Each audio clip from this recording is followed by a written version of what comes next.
nak buat hot latte. Mula-mula timbang portafilter untuk dapatkan kosong. Seterusnya letakkan portafilter dekat grinder untuk dapatkan serbuk kopi sebanyak 18 gram. Sementara ni saya ketuk-ketuk dulu nak bagi dia rata.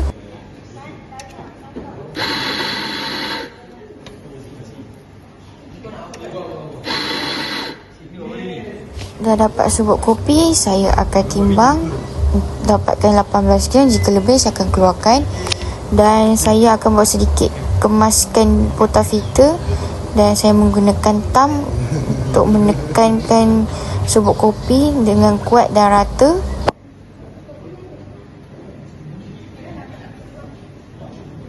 Lepas saya tekan, saya akan buat sedikit kemas dekat portafilter. Tekan flash untuk bersihkan dan saya masukkan portafilter ke mesin espresso.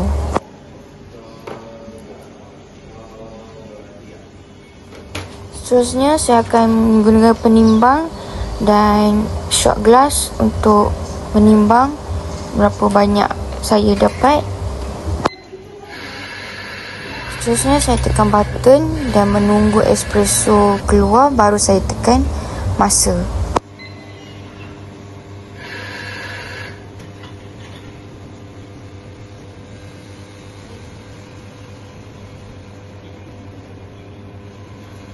Lepas dah dapat 20 saat, saya akan keluarkan espresso yang saya dapat.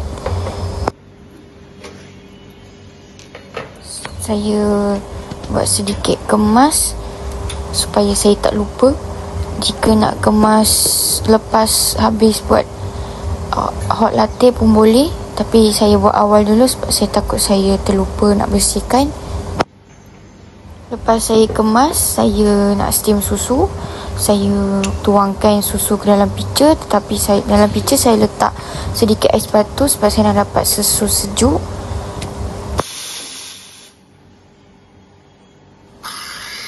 Seterusnya saya steamkan susu, tapi saya akan buat susunya bagi betul-betul panas sampai tak boleh tahan.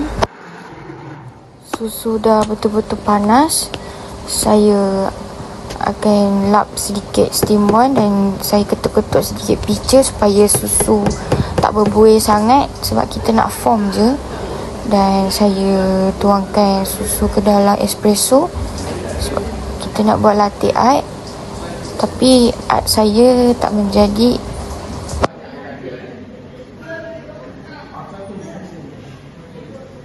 So inilah hasil latte hot saya.